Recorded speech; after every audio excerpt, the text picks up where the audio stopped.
Hi guys, it's Mrs. C here with cycle 2, week 23, second to last week. I always feel like when we start off second semester, it feels like it's going to be forever, and then all of a sudden it just goes so fast towards the end of the year. So we will go right into geography. We are going to be on the world side of the map. We're going to be in Central Asia is what they've labeled this.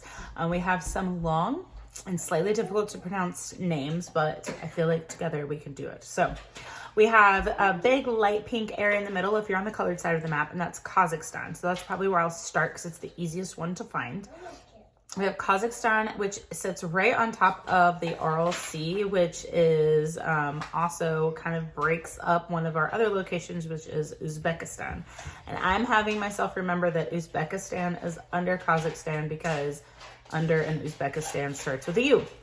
Right next to Uzbekistan, also under Kazakhstan, is Kyrgyzstan. And I think I'm pronouncing that correctly. They got to work on that one. Kyrgyzstan. And Kyrgyzstan sits right under Kazakhstan. So the two Ks touch together. Then we have the bunny rabbit. Now that I have seen this be as a bunny rabbit, I can't unsee that it is a bunny rabbit. But Tajikistan looks like a little bunny rabbit, like from the profile, the ears and the little head and the feet and everything. So anyway, so I'm going to remember Tajikistan as the bunny rabbit. And then we have Turkmenistan. And Turkmenistan borders the Caspian Sea, and I'm going to have myself remember that it's the closest one to Turkey. So Turkmenistan and Turkey. Out of the two T's, that one is the one that is most east and the closest to Turkey. So Kazakhstan sits on top of Uzbekistan, which is under Kazakhstan, and next to Kyrgyzstan, which I can't come up for anything super clever with Kyrgyzstan. It's just tiny and right under Kazakhstan. That it sits on top of Tajikistan, which looks like the bunny rabbit, which is next to Turkmenistan, which is the closest one to Turkey. So there's a lot of locations we can talk about with this. We have the Ural Sea, like I said, the Caspian Sea, of the Ural Mountains coming down. The Volga actually does not come down into Kazakhstan, so you might want to just point that out. It kind of goes out and around the border of Kazakhstan to Russia, which we've talked about. And then you can also jump over to the Caucasus Mountains coming down into the Caspian Sea. You can touch on Ukraine, all of those. This is a good map to do that on.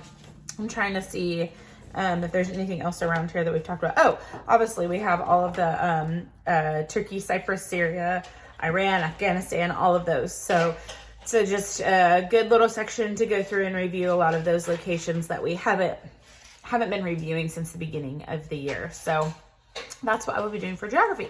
Moving into Latin, we have moved into our last conjugation, which is future perfect tense, which is arrow. And we are remembering this by, we had our bow and arrows, we had it pulled back, and we've now shot our arrow, and in the future we're going to make a perfect shot. Like when our arrow shoots and hits the target, it will be perfect. So that's one way to remember it. Or I also like to think that like we are pointed, our arrow, our direction is going towards heaven, and in the future in heaven, everything will be perfect. So either way, however you would like to present it to your class.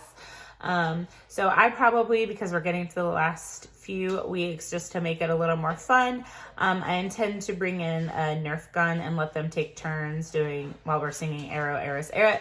Trying to shoot and hit like probably a little solo cup with a Nerf gun, and we'll just sing the song while they're taking turns shooting, and I'll probably bring in like some Smarties or a Dum Dum or something for them to have. Oh, for geography, I forgot, since it's around Easter time, they also have the little sweet tarts. They're usually in a bunny shape. So those might be fun for your younger classes to give them to have their little bunny in geography hop around to the different locations. So just a thought there. Anyway, but for Latin, Nerf gun, I will bring that in and let them try to shoot a cup. For math, we have the distributive law. Will you say Nerf gun? A Nerf gun. Mm-hmm. Yeah, I did. Thank you. For the distributive law, there are several different ways you can do this. What I will probably do is have my students be A, B, or C, and will stand up or sit down when their letter is said. So by the end, the A's should be standing up while everybody else should be sitting down, because A gets said 3 times. So you'd say A, stand up, open parentheses, B, B stand up plus C's, they stand up, closing parentheses, equals A, B, so A's and B's would sit down, plus A, C, so A stand up and C sit down. So that's probably what I will do with my class. You could also, that's right. You could also write these out on note cards and have them put the pieces into order, and maybe have a race, have 2 sets of those, and just put an A, a parenthesis, a on one, a parentheses on one, a B on one, a C on one, and just have them put those in the right order. Hey, want to hear this one? We can also talk about the distributive law, talking about it's distributing A to A or to B and C. So we're going to take A and give A to B and give A to C. And that's what happens with the distributive law. It's the same thing when they're in the parentheses. So that is what we will do for math. Nothing too crazy. I don't have a fun song. Are you obsessed with that song? What? Do you remember the president's name? What? Ronald what? Goofy. No. She's been singing Ronald Raisin. You like raisins? Yes. Yeah. They're big fun. Ronald Raisin. Ronald Raisin. Yep. You say Donald? Not Donald. Ronald. Yeah, that's called Donald. Donald Raisin. Yeah. Oh, that's just a really new character you made it. Raisin. Yeah. And my baby. And my baby. But that's not this week. We have a different one this week. Okay? All right, I have to move on. All right? Okay, so that's math. For science, we have how does heat flow? So we have radiation, conduction, and convection. So I don't have anything super like great hand motions for these because it's just talking about heat. Heat flows from one thing to another through these different ways. So I don't have any awesome way of hand motions to kind of help us remember these. So probably what I will do is I will take the cups that I'm going to have for them to shoot, and I will label the cups radiation, conduction, and convection. And I will do the thing where you hide something underneath one of them. So I'll have the class close their eyes. I'll hide one under the cups, and they have to guess which cup there's something hidden under. So that's a fun one to do. You could try to do the thing where you move them around, but I don't think I'm fast enough to move them around to mess them up on which one it is. But I will write the names on there, and then we'll hide it, and they'll have to tell me if it's under radiation, convection, or conduction. And we'll say them a few times each time that we're hiding the little character. I've got like a little Hatchimal kind of thing that I will hide under, and they'll have to tell me which cup it is hidden under. So that should work for any age, I think. I feel like I did that with the younger class, really little class one time, and they loved doing that. So that's for science. For English, we have an adjective. An adjective modifies a noun or pronoun. This is so much. By describing, qualifying, or limiting, and answers the questions: what kind, how many, which, or whose. So again, I have the essentials class, so they have been talking about adjectives a lot this year and identifying them. So we'll probably just go over the sentence and say that a few times, and I will bring in my actions cards. So I have voice cards and then I have action cards. So we will pick a pose or an action, and we will do that action while we're saying the song. So the action might be jumping jacks while we're doing it. It might be a wall sit. It might be stand on one leg. It might be clapping the whole time we're saying it. There's just different actions that I have, just because so far I haven't really had them up and moving too much at this point. So we will do some type of action while we're saying that. And it might, I think I have one that's like kickboxing. So probably while we're like, what kind, how many, which, whose, we'll do them like that. So that's what I will do for English. Oh my, what was that, Libby? Oh, all my cards. Okay. Can you actually pick those up and hand them to me, please? For history, we have the Gulf War. So we have talked about these locations earlier. We're not talking about them today, but you can remind them about Iraq and Kuwait. And just see if they can remember where those are on the map, or maybe during geography, you've already touched on those just to help them remember where those are. So this one has a lot of guitar in it. So it's electric guitar, but doesn't really matter. So I'm going to bring in my little mini guitars. I got these at the Dollar Tree. back in the good old days when everything was actually $1 there. And I just have a whole box of them, and I will just give one of these out to each student and let them jam out on their guitar while we sing through / listen to the song. It's not a super long one, but it's a fun one to jam out to the guitars on. They love the little guitars. If I'm really nice, I might bring in my tiny hands and let them play the tiny guitars with my tiny hands. So, but that's what I will be doing for history for this week. And then let me try and see what else I have. Shh, you're being very loud today. I think all I have left is timeline. So last week of timeline, I always like forget that it doesn't go to week 24. So we have age of information. Wow. Information. So we're going to just type on our keyboard, and we're going to take our hands and kind of move them around in a big circle just to show like the globe and globalization. We're all connected. So age of information and globalization. We have Watergate, and we're going to hold up our hand like this, and we're going to take our fingers and kind of peer around like we're spying on somebody. Okay. Watergate.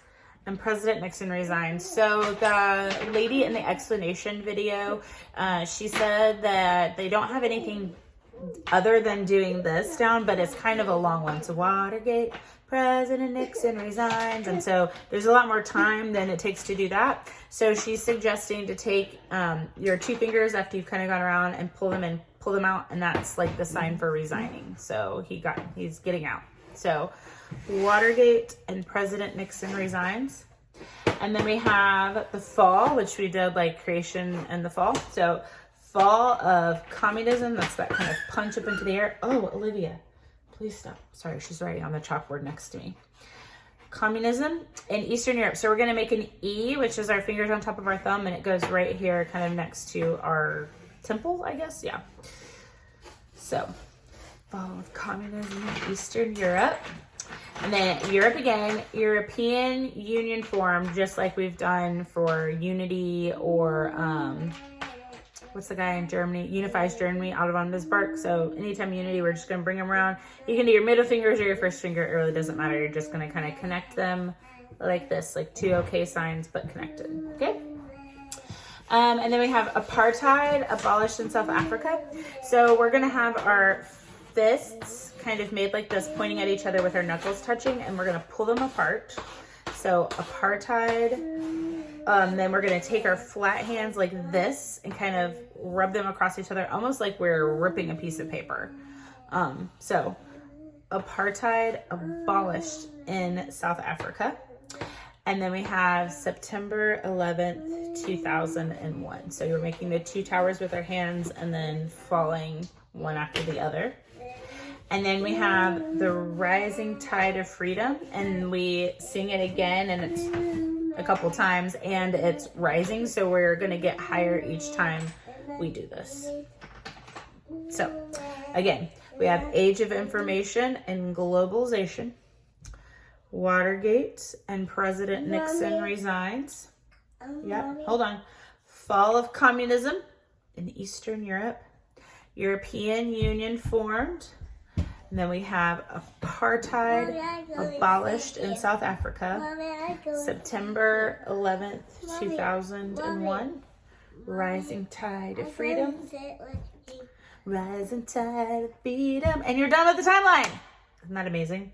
So next week we'll be doing presidents, and then that'll be our last week, which is crazy. So the only other thing I wanted to show you, I talk about this in my orchestra video. If you need some tips on orchestra, that's where all of my tips are. It says cycle 3, but honestly, it really works for any cycle. But I found these. Hey, Livy, will you hand me that box right there with the orange box? I found these cards at Target in the dollar spot not terribly long ago.